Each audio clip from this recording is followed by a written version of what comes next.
Welcome to the second week of our study on why Jesus matters. Now, when we talked last week, I said that we were going to look at the first 18 verses of the Gospel according to John this week. Well, the problem is there's just too much to try to cover in those 18 verses. John's prologue, that's what those 18 verses are. They serve as a prologue to the gospel. Really has a lot to say about who Jesus is and why he is important. And so we need to really take our time and make sure that we get our minds and our hearts around what it is that John is trying to say. So in this video, we're just going to look at verses 1 through 5. Then next week, we'll dive into the rest of the prologue to the fourth gospel. Now here is a rather traditional translation of the first 5 verses of John's gospel. It's my translation, and like a lot of basic traditional English translations, it's really designed to help you see at least a little something about the sentence structure of those verses, about how the words are arranged. Now, we don't usually try to translate that way because Greek arranges words pretty differently than we do in English. But there are some really interesting aspects and kind of poetic aspects to how John arranges the words in that are contained in these verses. So a lot of English translations do the kind of thing that I do here. In the beginning was the Word, and the Word was with God, and the Word was God. Now, we don't usually talk like that in English. And that can be kind of hard for people to make sense of. So here is another translation, one that is a little more accessible if you're not sort of used to reading archaic English literature or literature from other cultures. This is from the New Living Translation. And it's, essentially it's the same, text, but it's translated in a little different way. One that may be a little easier for the average person to get their head around. Now, there is a lot in John 1 through 5 that we could talk about. But we really want to keep ourselves focused on our basic question. Why does Jesus matter? And John answers that question in 3 ways. Jesus is God, Jesus is light, and Jesus is life. Now, you'll notice here that I have a picture that I have shamelessly stolen from the internet of the Grand Canyon. And I like this picture because it aptly illustrates what John is trying to accomplish in this passage. John, just like all the other New Testament writers, argues that there is a wide chasm, a major distinction between the creation on the one hand and its creator on the other. And what John is trying to say here is that Jesus is not on the creation side of that chasm. He is on the creator side of that chasm. And in the process, John says 4 really important things about Jesus. One thing that he says, we're actually going to go to the second thing on your list here instead of the first one. One thing that he says about Jesus is that Jesus lives in God's presence. That's what he means by the Word was with God. The Word is John's sort of name for Jesus in these verses. Okay, there are lots of things that he's going to call Jesus. Well, the Word is just one of them. But the Word is with God. It lives, it resides in God's presence. It is close to God. But he also says that Jesus shares in God's nature. Now, it's interesting because John wants you to really have your head screwed on straight about where we're talking about in time. You remember last week we talked about that in Hebrews. The writer of Hebrews takes us all the way back to that period of salvation history described in the Old Testament. And he's saying, now look, in the past, God spoke in a lot of different ways and at a lot of different times through the prophets. But now, he has spoken to us through his Son. So he's trying to make that contrast. Well, John takes this back even further. And instead of using it to make a contrast between the past and the present, he uses it to build continuity. In the beginning, those words are drawn directly from Genesis chapter 1, verse 1. In the beginning, God made the heavens and the earth. But for John, it's in the beginning was the Word. So you have this thing called the Word. Well, that's Jesus. And it exists in the beginning. And the Word was with God. We've already talked about that. And the Word was God. Now, for all you theology nuts out there, let's not get hung up on that word, nature. Just realize that John is saying that Jesus is distinct, the Word is distinct from God, and yet the Word is also God. So the way I put it here is that he participates in God's nature. He both is with God and he is God. Now, given what John has already said, it's not surprising that he then goes on to say that Jesus exercises creative authority on God's behalf. Everything that was made through him. And nothing exists that didn't come into existence through him. John is very emphatic that if it exists, if it were created, then it exists because of the work of Jesus. That reminds us of Hebrews 2, doesn't it? And then, finally, Jesus is the embodiment of God's wisdom and will. You remember we've already said that for whatever reason, John calls Jesus the Word. Well, here's the for whatever reason part. John is intentionally echoing aspects of the wisdom tradition of Israel. And he is saying, look, all of the things that you say about God's wisdom are really true of this Word, this Jesus.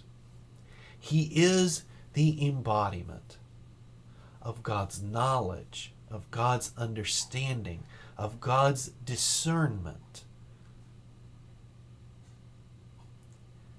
And he makes those things a reality in the created universe. Okay?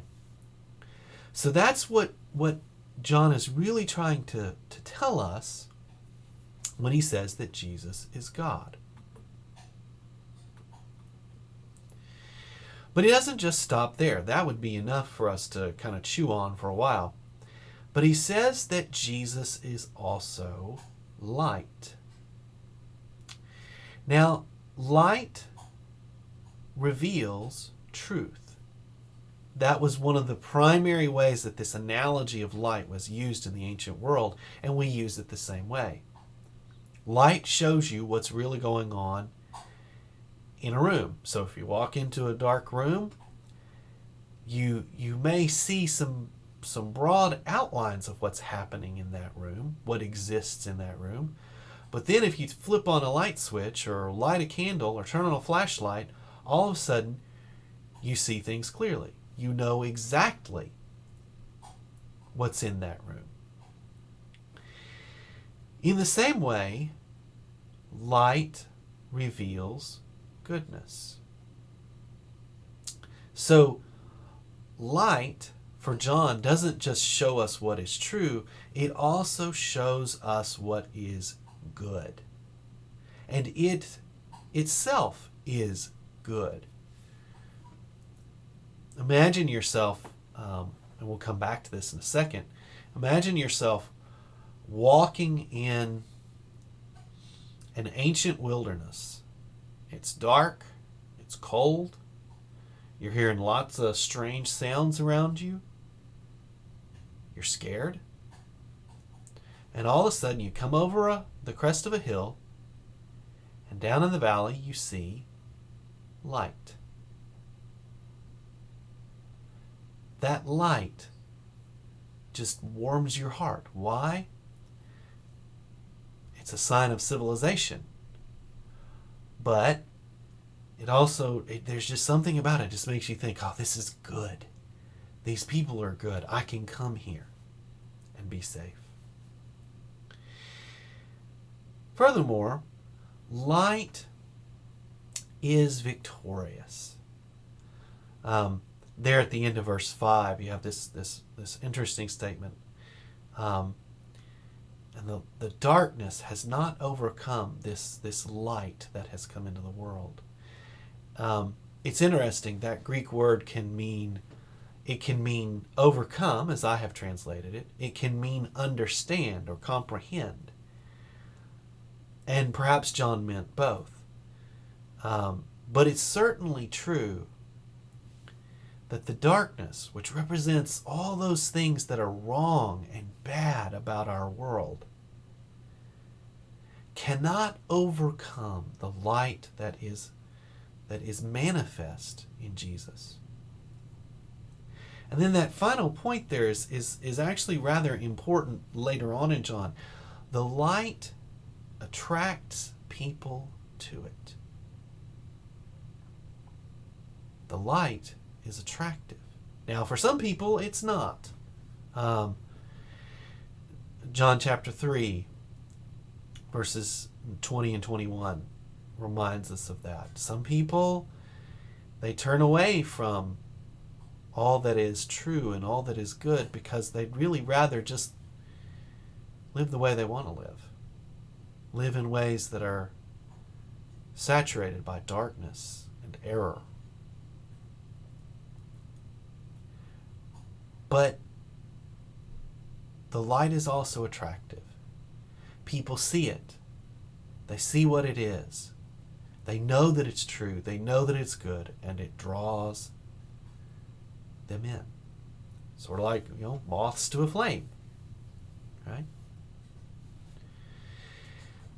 And then John also says that Jesus is life.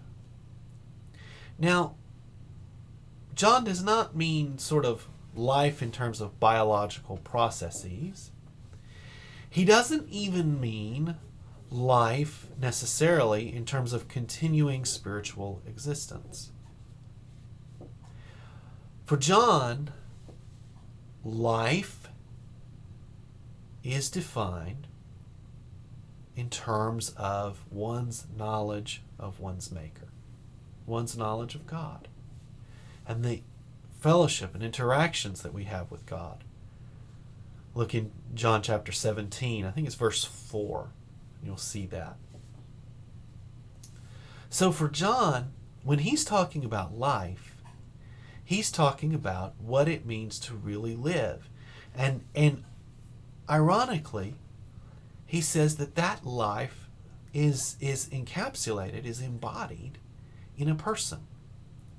That person being Jesus. And of course, he also posits this really interesting connection between light and life. And he doesn't explain how that connection can be.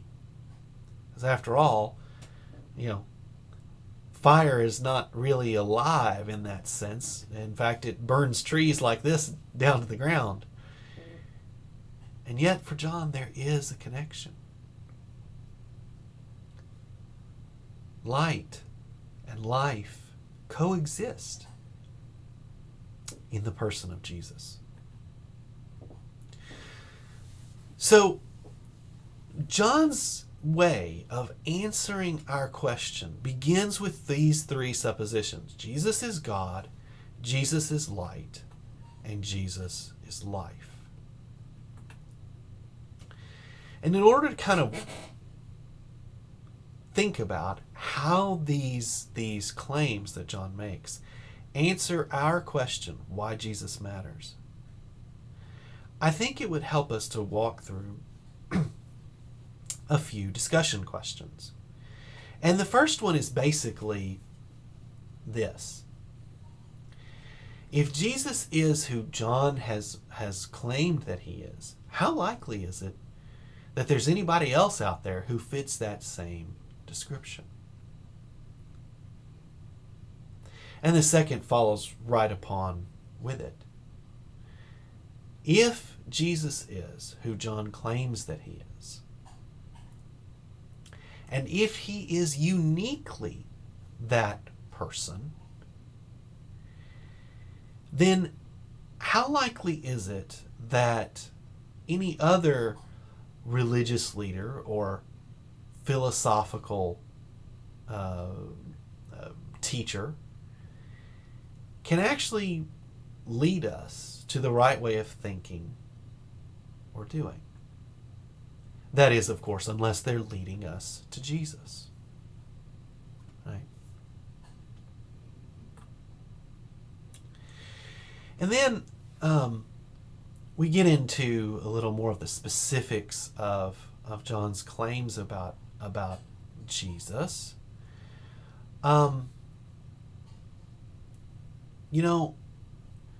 What if there really is a God?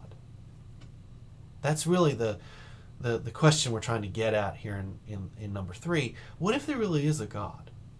And how should you respond to that God? Do you really want to know that God? And what if that God has actually done something to communicate with you, to make himself known to you? What's going to be the proper way for you to respond? And then the fourth question is simply about what it means to really live. And what if, what it really means to live has to do with Jesus? So what does it mean to really live, first of all? And second of all, how do you take all of that, process it mentally, and then relate it to God? How do you come to God looking for those things that you really need to live and then seek them in him? So that gives you some things to think about here. And I hope that you'll take some time this week to think about those things as we prepare to talk about the rest of John's prologue next week.